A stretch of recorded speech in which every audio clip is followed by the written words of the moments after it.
మన రక్షకుడైన యేసుక్రీస్తు నామమున అందరికీ వందనాలండి. ఈరోజు దేవుని మాటలు రోమీలకు రాసిన పత్రిక 8వ అధ్యాయము 14వ వచనం.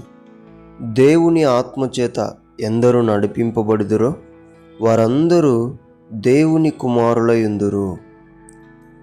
ప్రియమైన దేవుని బిడ్డలారా, దేవుని ఆత్మచేత నింపబడితే సరిపోదు, దేవుని ఆత్మచేత నడిపింపబడాలి.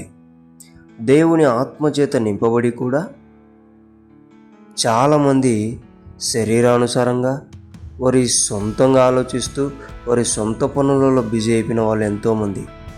అయితే దేవుని బిడ్డలారా, వారెవరు కూడా దేవుని కుమారులుగా ఎంచబడరు. ఎవరు దేవుని కుమారులుగా ఎంచబడతారు అంటే, దేవుని ఆత్మ ఏం చెప్తుందో దాని ప్రకారం నడుచుకునేవారు మాత్రమే.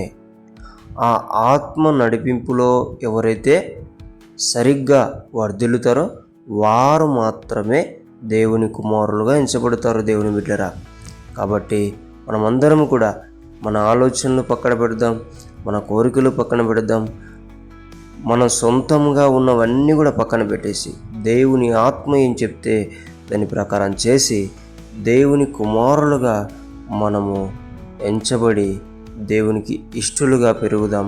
అప్పుడే దేవుడు ఎంతగానో సంతోషిస్తాడు. ఆమేన్. దేవుడి మాటలను దీవించునుగాక. ప్రార్థించుకుందాం. దేవానికి వందనాలు, స్తోత్రాలయ్యా. నీ ప్రేమను బట్టి, నీ కృపను బట్టి, నీ ఆత్మతో నింపబడ్డాం. కానీ మా సొంత ఆలోచనల చేత మేము నడిపింపబడుతున్నాం.